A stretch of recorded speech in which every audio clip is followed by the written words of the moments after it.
My guests to come up and take a seat with me.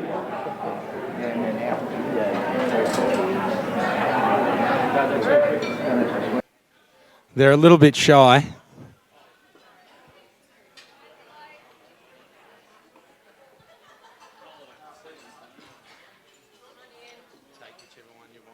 You're in the middle. I'm on the end.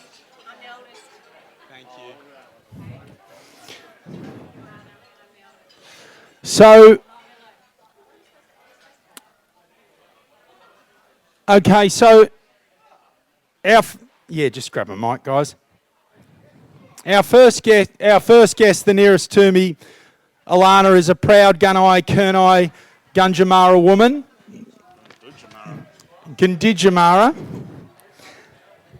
She's a mother of 3, 2 boys and a 2-year-old girl. And she's also currently caring for 2 nieces, so is a very, very busy woman. She was born in Melbourne and grew up in Bairnsdale. She's currently in the role of engagements of port officer with the education department. In her spare time, she coaches A and B grade netball at Lindenow South, who both just won their semi-finals on the weekend, and I think you played as well. Yes, why not? She's also the chairperson of BRUS, which stands for the Bairnsdale Regional Unlimited Sports, and we'll talk a little bit about that later. Could you please welcome Alana Solomon?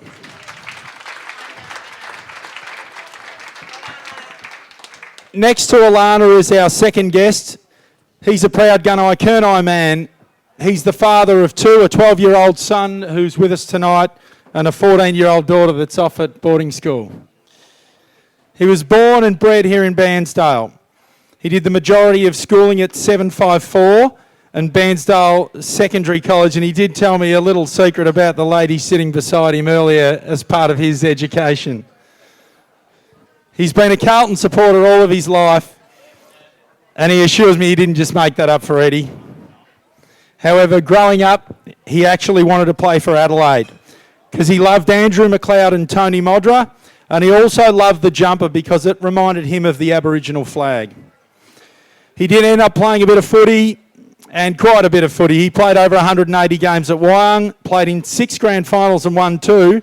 Then he just snuck out to the Swampies for 7 years and won 6 flags in 7 years.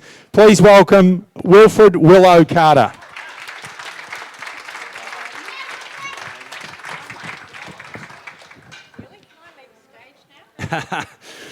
Our third guest didn't know she was doing this until a few hours ago, so she'll be fantastic. She's a proud Gunai Kurnai woman, and she also has 3 boys. She was born and bred in Bairnsdale and has spent the last 25 years working in the community. It all started at GJAC, and while she's had many roles over the years, including a role as Aboriginal case manager for corrections, she's now back at GJAC where she loves. She's also on the East Gippsland Football Netball League Commission and is a self-confessed lover of netball and liker of football. Please welcome Judy Ann Alexander, JA.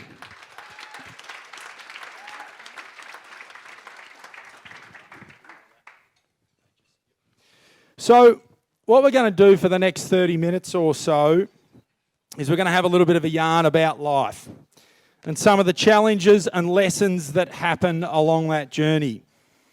None of us up here are at the end of that journey and have by no means mastered it. But what we want to do with the help of these 3 legends is highlight some of their life lessons and how they've coped and managed along the way. We're going to try and talk about 4 topics loosely. They'll be self-motivation, personal goals, lifelong learning, and self-confidence.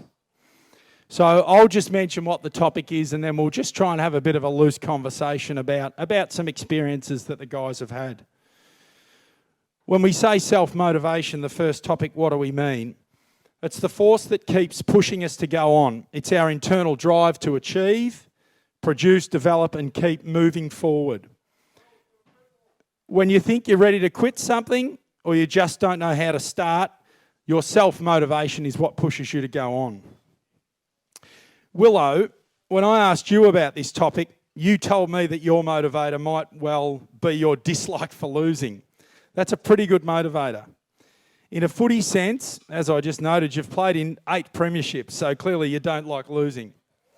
Can you kick our conversation off by giving us a bit of an everyday example of where you've used self-motivation to achieve something or get you through a challenging time? Oh, geez, I thought you were going to start with Lana, so I was waiting for just to see what she'd say. Look, I had a real dislike for losing. I'm trying not to make eye contact with a fella in front of me because at the hands of him, I'd lost 6 premierships, 3 in a row, so I nearly gave up football to take up another sport.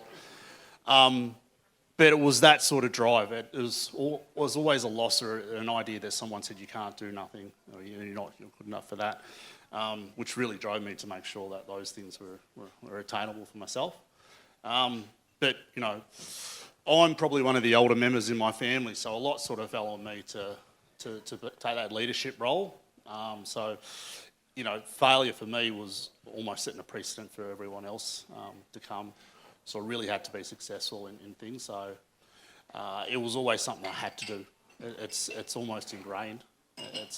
As I said, that it's not so much a dislike. It's just I can't lose, and if I do, I've got to take that one step again. Get knocked down 10 times, get up 11, sort of thing.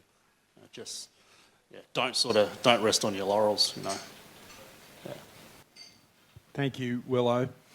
Alana, you've got a 13-year-old and a 10-year-old boy and a 2-year-old little girl, and of course you've got Max, wherever he's gone. He's probably gone home to look after them.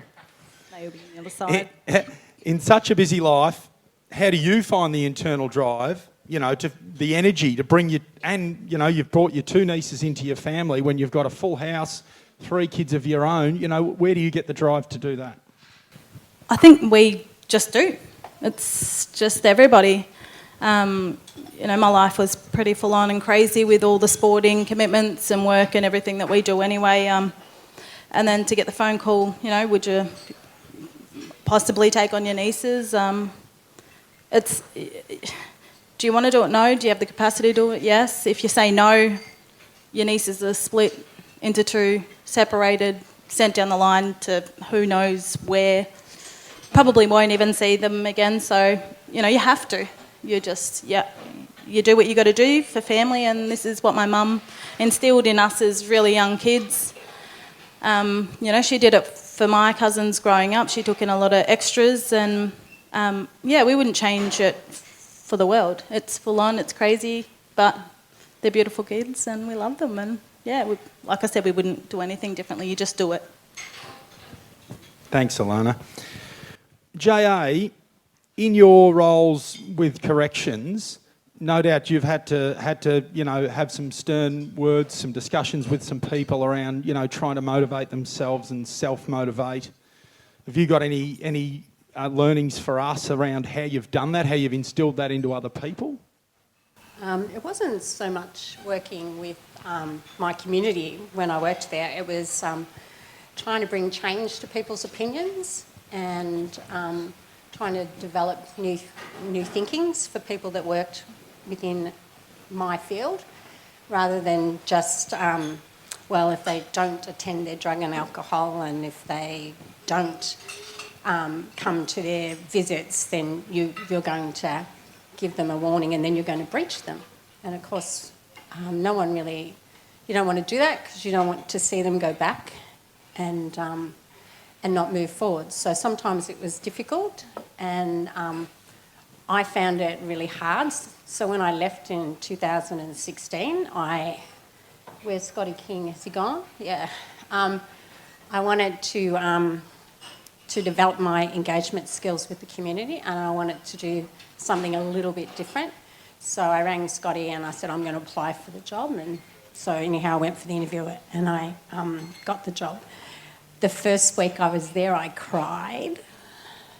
I found it really hard because some of the community were only still 18 and some were a lot older, and they'd been in the system for such a long time. So, and they found it hard to break out of the system.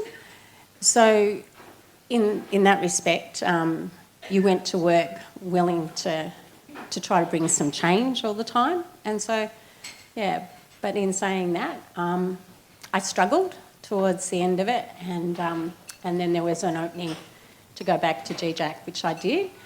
And I enjoy GJAC because I get to see lots of people like the people I sit next door here now. They're amazing. Or do I love you.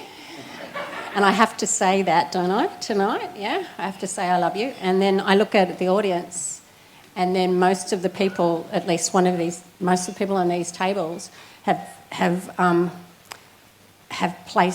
put themselves in front to help our community, and particularly our kids. And the biggest thing I learned from corrections, that to bring change, you need education, you need stable job. Employment was really important. The other one was stable housing and pride. And I thank all of you in the room, because you have just contributed to my community each time you teach them, each time the kids go to school, and each time you're on a sporting field. So I acknowledge you more so than myself. So thank you. Thanks, Jo. For someone who only found out about this a couple of hours ago, you're a natural.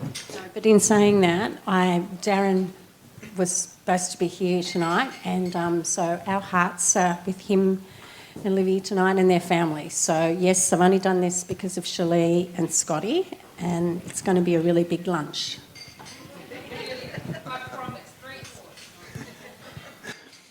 So the next topic we just mentioned before was personal goals. So what does that mean? Setting personal goals gives you long-term vision and short-term motivation. It focuses you and helps you to organise your time and your resources so that you can make the most of your life. Alana, when we had you as a guest on A Kick in the Bush, which wasn't that long ago, you spoke about your personal goal of helping Lindenow South win their first ever netball premiership. With a young family, a full-time job and a busy life, how did you go about setting your goals to achieve that and sticking to them? I think it's just the routine, your structured routine, and just, we set ourselves a little goal, me and the girls, to go and help the Swampettes, I should say, get to their first flag, which we were successful a couple of years. It took us a couple of years, but we finally got there. We had really good wins on the weekend. We match up really well against Bruthen, and our girls love playing them, so it was really good. And we've had girls on our teams who have been playing netball for their whole career out at South and have never ever even made a final. So that pushes us and our girls to want to win those flags for those girls, and it just gives that extra kick in the drive. So it's the girls are pretty solid out there, and it's good to be able to go out every week and have a good win. And you're obviously a very good motivator and a good setter of goals, I suspect. There's another goal you had, Alana, which was to bring an Indigenous state junior football netball competition to Bairnsdale. Can you tell us a bit about Bruz? Because I reckon there's a lot of people in the room that don't realise that in September we're going to have one of the biggest, sporting events in the state here in Bairnsdale, and you chair that committee. Yeah, so there's about 8 or 9 of us. Most of us, some are mums, some are young girls. We sit on the Bruz committee, which was formed. Rod Harrison had started it. He just wanted us to have our own club where we could have Koori kids involved in sport, have those successful pathways if possible, just really showcase our Koori kids' talent down here. So Rod started that a couple of years ago, and we sit on a committee. There's about 8 of us. We meet every now and then. We put in a bid. So VAXAL is a Koori organisation in Melbourne, and they run a statewide junior football netball carnival every year. Most of the times it's held in Ballarat, it's held in Melbourne, Bendigo, so we have to shift our 160 people that we put in. We normally put in about 8 Koori football netball teams, and we've got to travel, so we've got to fundraise, we've got to try and find monies for accommodation, buses, uniforms, food, fuel. It's a football tournament that runs for 2.5 days.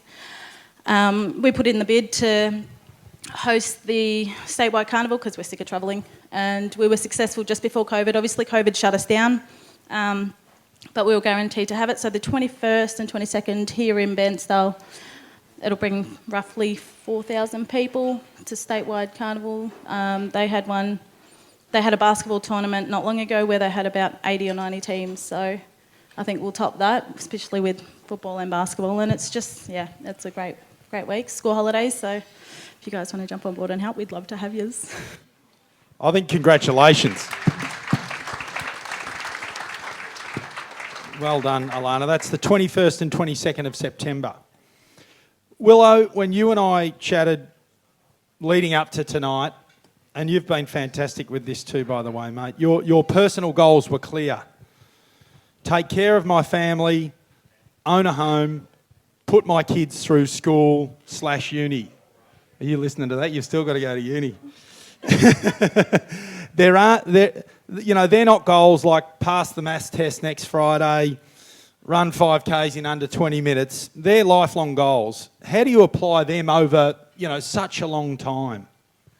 Oh, look, it's funny. I put down those goals because growing up, those things weren't attainable. They were never things that I thought I'd be able to do. For the early part of my year, before school, I was in a bean paddock. I was pretty much raised there before school was something that I was able to do. And a lot of the time, a lot of my families, they weren't living in those sort of housing accommodation. I tell the story when we're doing some cultural training for staff that there's a little shack that's at the bottom of Fords Hill in Wyong. My family, so my mum, her siblings and about 6 other family groups all lived there. So my mum, prior to my birth, were still living in a shack just out of town limits in Bairnsdale. So these goals were something that my grandpa at that time was one of the first of 4 or 5 Aboriginal families to get a place living in Bairnsdale. So I wanted these goals to they may not hold so much significance with a lot of people, but they're mine, and it's about sort of working towards something and having something that is actually, for a lot of the people I grew up with, and still to this day, it's not something we think of. Marriage isn't a big thing. We go to more funerals than we do to those ceremonies.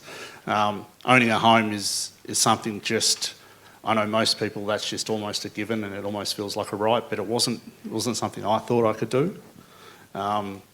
So having achieved those goals, I really want to instill those on my young people. I've got a daughter that's at boarding school, and 2 reasons. It's the best education she gets. She's at Geelong Grammar, and we're 2 alike. I can't have her in my house. I don't like her. And look, I was pushing for my son to do the same because it's, we want to make sure they're successful. And I want to actually give my children a better opportunity than I ever had. A lot of my learning was done after school. It was a bit of a double whammy. I usually sat in the back because I played the class clown because I wasn't that smart, or I wasn't expected to be. And I was a left-hander, so for a lot of people here that might not remember, if you're a lefty, they usually put you at the dunce table. So that's generally where I spent a lot of my time. These little goals that for the most part may seem little, just owning a house and making sure my children do well. There weren't ones that I thought I could do, so I want to make sure that I instill those. Thanks, mate. J.A., in the very brief conversation we had earlier this afternoon, or even early this evening, you might even call it, you told me about a personal goal, or you even said it was a passion that you have, which is to ensure that every Indigenous child has access to a birth certificate. Could you tell me or us a little bit about that goal and why it's so important to you? Can I just say something in congratulations to Alana for this weekend, but also to Jazzy Baxter, back-to-back best and fairest for the league. Well done.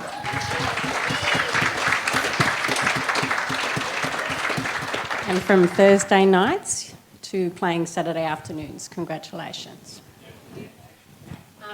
So when I went to GJAC, when I started GJAC as a dental nurse, and then I was given an opportunity to work in the Burai department, and I got to work with 3 of the doctors there, and one of the issues was that when a baby was born, most of you people here would go online go online now, but you would fill out the paperwork, take it off to post office and post it. So for the community, that was difficult. So I was given an opportunity to work with the Victorian Registrar, with a group of other people in this area, and we got free birth registrations for our community in Victoria, which was very exciting.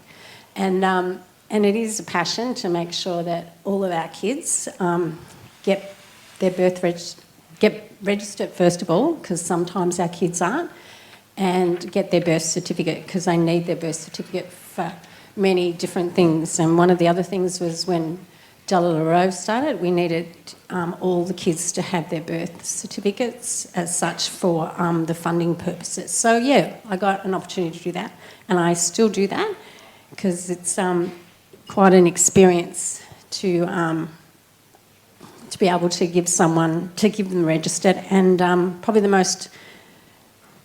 one of the most highlights for me in doing that was I got an opportunity to work in the justice system, and I got to go to Fulham to do birth registrations for some of the mums that couldn't have contact with the father of the children, and it was obviously my first experience there, and it was daunting, and it was really upsetting because I knew some of the kids that were in there, and but it was exciting when they were given the opportunity to sign the paper as the father of the child.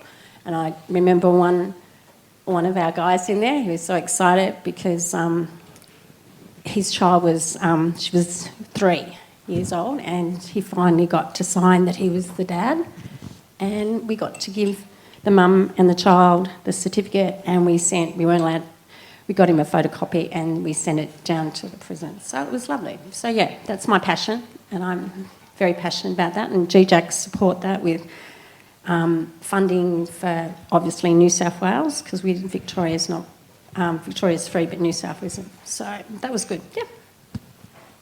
Thank you, J.A. The third topic that I mentioned before, or skill that I mentioned before, was lifelong learning. What does that mean? We always need to be prepared to and looking to learn. Whenever we build new skills or gain more knowledge, we achieve personal satisfaction and fulfilment. Not to mention the fact that if you're standing still, you're actually going backwards. Willow, you mentioned to me, and you just touched on it before, that you've spent you actually exactly said this before, you've actually spent more time learning as an adult than when you were a kid. And you wish that you had that motivation to learn when you were young. For the young people here tonight, can you share with us how important education is to you and why? Oh, look, one of the biggest things is I've actually found myself to be a bit of a nerd, so I generally do just, I'll sit up and go through quizzes. I love the quiz shows, these sort of things, which are not something that, as a child, I'll say a long time ago, I won't give age, but these are things I wouldn't have had the ability to do. So reading and writing was something I struggled with, and the difference in dialect and language group between, what I grew up with and then going to school was quite foreign for me, so I was automatically thought of as, a bit of a slow learner.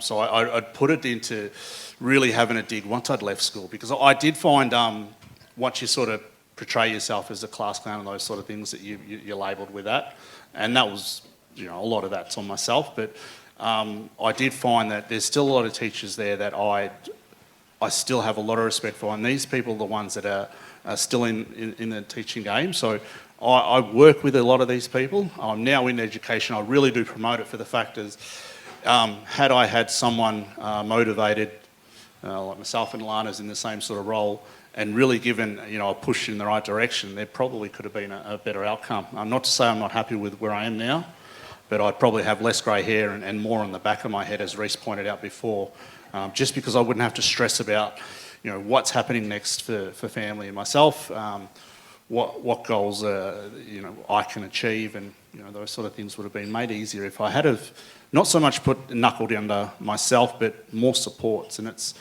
the people in the room, and it's the people that walk away with this message. It's supporting those people that may struggle from time to time. It's a funny one. When you said I already answered, I thought, geez, you don't need to ask me then. I've already won that one over. You got to hit one of the either side of me and see how they go. But having sort of talk about it now, the value that I see is just immense because, hence why I work so hard right now to make sure that my daughter's got the best education, but she just loves being there with her friends because, she gets to go with, to holiday houses, all over this place that places I've never been. And that's her life. But when she comes home, she's still got to know she's, her father's a little fella from the mission, so she can't go sort of getting out of, the scope of where she is. But as long as her dreams are big and so are my son's, I feel like I'm halfway there. Thanks, Willow. I'm actually going to skip order this time, JA. I'm going to throw straight to you. Well, why not? It's about learning. So, JA, you've been working with the community for 25 years. You've obviously, had to, zig and zag along the way to change roles, as you talked about, getting a new role before. Have you got any, experiences with lifelong learning, either you or that you've instilled in other people that you could share with us? I don't think I've had the opportunity to learn lots of things and that have... Sorry. Let's start again now. I've had the opportunity to have many different roles and have the opportunity to work with many different people and take on board advice and then learn to use it to advocate for the community in small parts of what I do. And it might only be being the dental nurse at the moment, but it's, advocating for all the little ones to come and have a checkup and then get people to come in for just general work. So I've learned a lot, and I've learnt that probably from the people that I've worked with, and I'm very lucky to have met some wonderful young community people, and I've enjoyed my time and what they've taught me. And I am a lot older than these two, so you can still learn. Thanks, J.A. Is it true that you were Willow's kindergarten teacher? Yeah, Willow. So yeah, Willow. Willow, like you are old now. Oh, wow. Oh, sorry. Yes. That's okay. So I've known Willow for a long time, and it's lovely. Adorable kid. Yeah, you were. You were a lovely child. You were lovely. What happened? Hey? Yeah, so yes, I got that opportunity as in parts of my employment stuff, so it was great. So you got to meet everybody, and so it's so nice when you see them all grown up. And these two are wonderful leaders within our community, and it's sensational. Thank you, J.A. Alana, you actually work in the education department. Yeah, what could you say to younger people to make them realise that you sort of need to be comfortable with education and learning, because once you become comfortable with it, you'll always be looking to do it? Yeah, I don't know, it's just, I absolutely love my job. I love being there with our kids, our Koori kids in schools every day. In Year 9, I moved to Melbourne to try and go to high school down there. Was living with my cousins at the time, and one of my first cousins had a major car accident up Bangwaldham Road, flown to Melbourne, was touch and go, so I spent every day at the hospital with him, being so far away from home. Went to go back to school after I think 2 or 3 weeks, and the school were like, well, you haven't been here, you can't come back. And I'm like, but I've been at the hospital, and they're like, yeah, sorry, off you go. So I was like, okay, no worries, and I went and got a job and haven't missed a day basically since. I've worked every day since. So I didn't have anybody there to advocate for me, to help me, to tell my story. So I try and do that every day with our babies. We have great relationship with principals and staff, and in some schools I'm able to go in and look at KidSnapLand results and go, why is this kid's here? They should be here. Why aren't we pushing more? So it's being able to make a difference in our kids' lives, going and seeing what work they're working on and how they're doing, and if they're not at school, what do they need, and just sort of giving the school a heads up too, you know, this is what's happening, maybe just back up a little bit, or, you know, oh, we're going to push a little bit harder on this family. So it's great to have those relationships and to just, you know, our families, to try and teach them that education is so important. So, yeah, love my job and love getting our babies to school and seeing them, and even little things like graduation, grade 6 graduations are amazing. I love them, and just seeing our kids up there, it's deadly. Thank you, Alana. So the last topic that we're going to chat about is self-confidence. Confidence helps us feel ready for life's experiences. When we are confident, we are more likely to move forward with people and opportunities, not back away from them. And if things don't work out at first, confidence helps us try again. It's the opposite when confidence is low. J.A., you mentioned to me that your first job was in the dental clinic at GJAC. And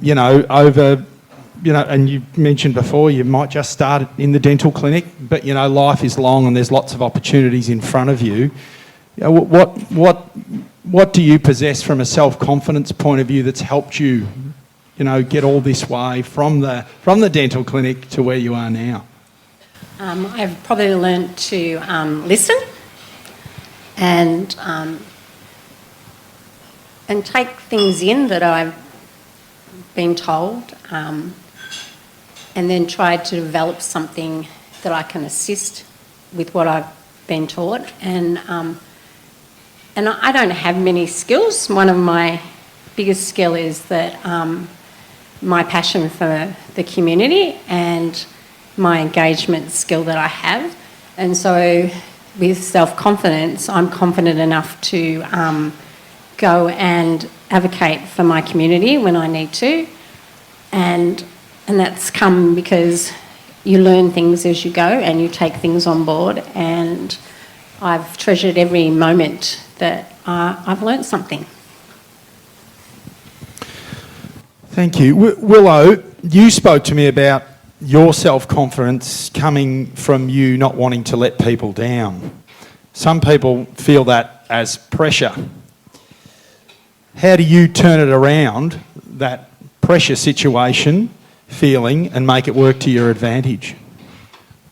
Oh, see, and I probably almost gave you the same response when we spoke earlier between confidence and was it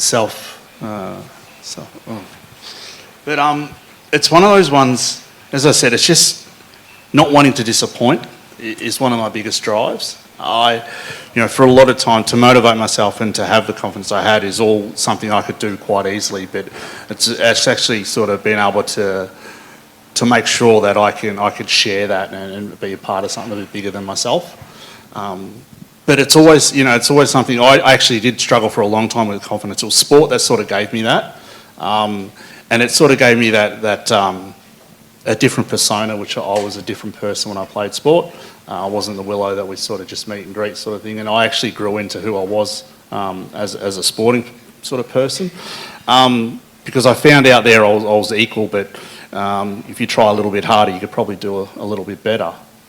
Whereas throughout sort of life, I didn't have that. I was the kid in the back corner. I was the quiet one that just sort of stayed there because I didn't want to actually speak up. So it was probably more so my actions that were the big sort of push for me to become a bit more confident in who I was. As I said, I struggled because I didn't want to be seen. I always wanted to sort of sit back and be just in the crowd.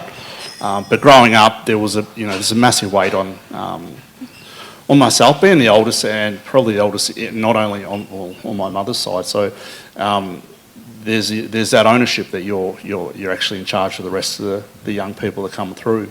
So I had to grow a little bit more and sort of portray something differently.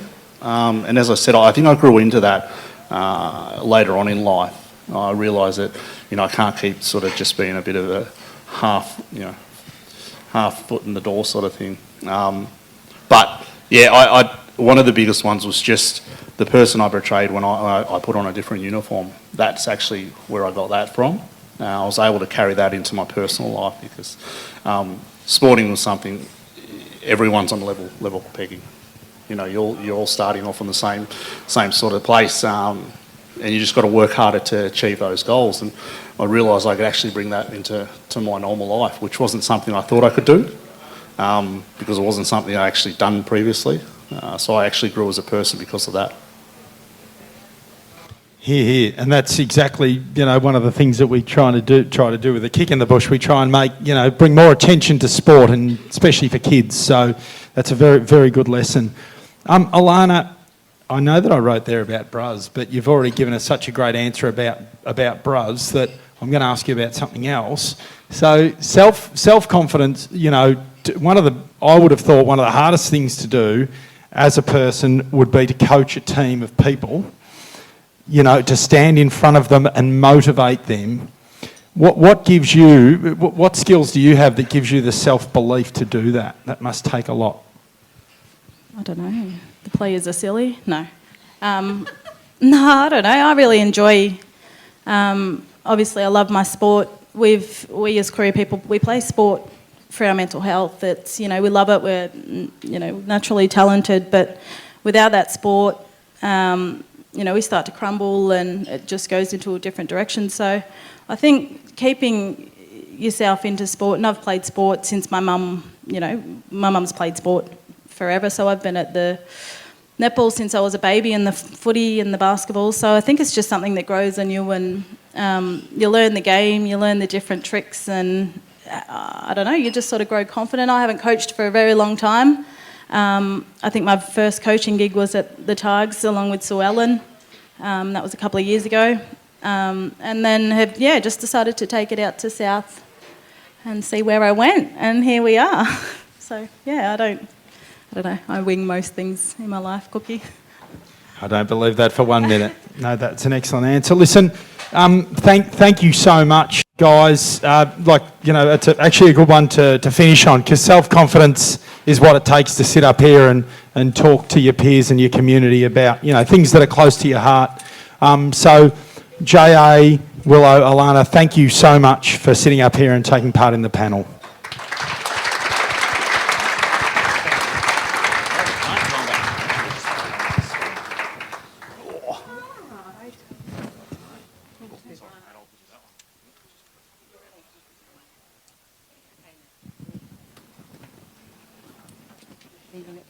Are you happy to finish up and I'll just do a few thank yous? Yeah. Oh, you don't? Oh, good.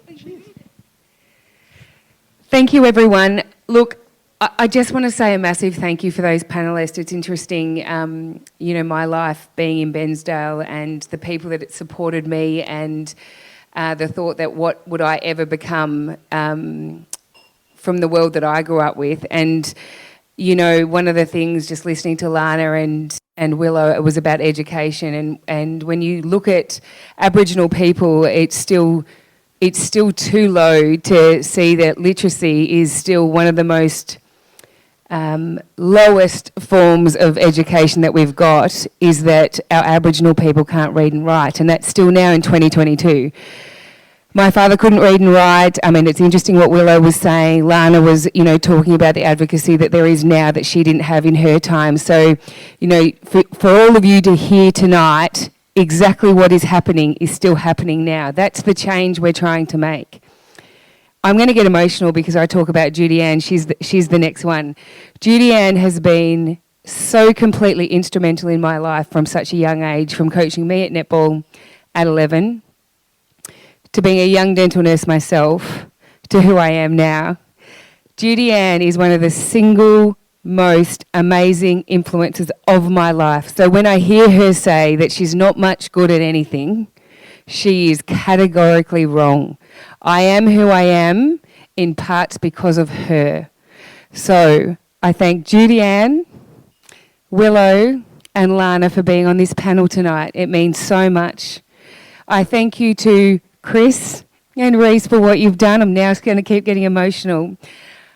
I want to say a massive thank you to Sue Ellen Latham, who's sitting up the back, who has run around for weeks and weeks and weeks, and is helping me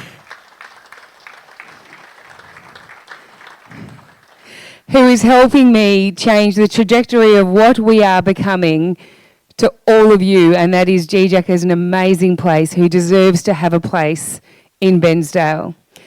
To Emma Strickland, I honestly could not do it without her. And to be honest, I think Gin's just here said, what's it like working with your sister-in-law?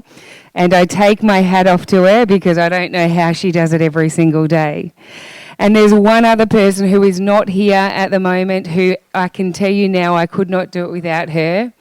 And I'm sad that she's not here, but I gave her forced leave, and if you actually talk to her about it, she will tell you she was not happy, and that's Linda Capes. We cannot run GJAC without Linda Capes at the moment. She is just absolutely instrumental.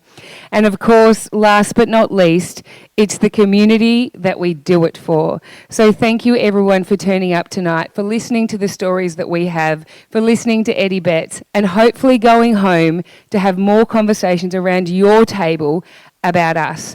And always know that our door is always open at GJAC, and come and see and hear. Go to the Keeping Place, go to the Cultural Centre and go through there and see and listen and find out what country you're on, which is Gunai Kurnai country, and find out more about it.